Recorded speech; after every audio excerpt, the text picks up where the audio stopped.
Download कीजिए Adishakti films official app play store से। इस application में आप हमारे यूट्यूब चैनल के सारे ऑडियो वीडियो डाउनलोड कर पाएंगे।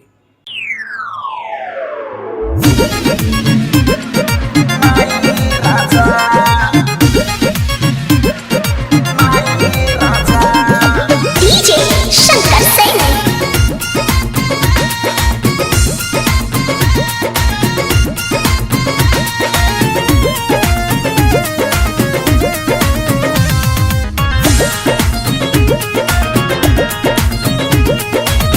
रोजो रोजो से जिया खाली रहे हमारो राजाई राजा।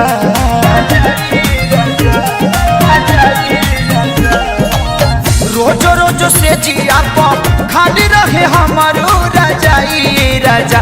तरोजो सूत तारा लेके भौजाई ता बनब कैसे माई राजा। रोजो सूत तारा लेके भौजाई ता बनब कैसे माई राजा।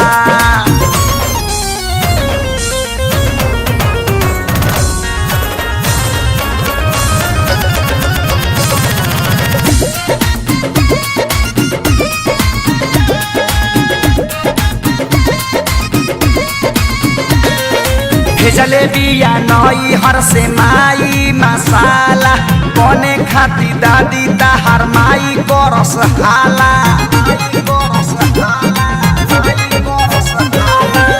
भेजले बिया नई हर से माई मसाला बने खाती दादी ताहार माई करस हाला।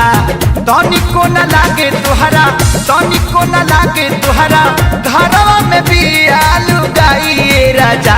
तरोजे सूता तारा लेके भौजाई ता बनब कैसे माई राजा। रोजो सूता तारा लेके भौजाई ता बनब कैसे माई राजा।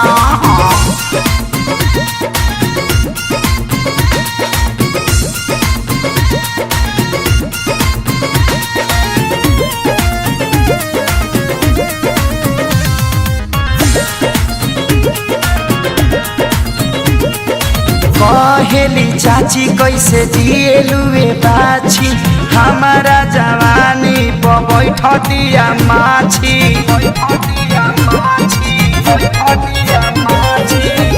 कहेली चाची कैसे जिएलुए बाछी हमारा जवानी पर बैठ दिया माछी। लगे हमारा आवे लत देहिया में लेला तहरा पाई राजा। तो संगे सूता तारा लेके भौजाई ता बनब कैसे माई राजा। संगे सूता तारा लेके भौजाई ता बनब कैसे माई राजा।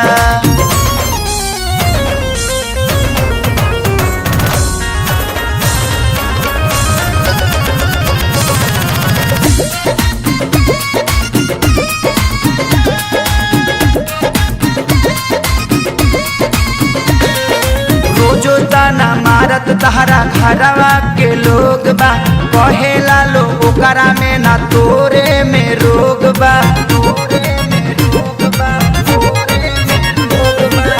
रोजो ताना मारत तहरा घरवा के लोग बा कहेला लो ओकरा में ना तोरे में रोग बा। पवन खेसारी खाले दूसरा घर जाके मलाई राजा। तरोजा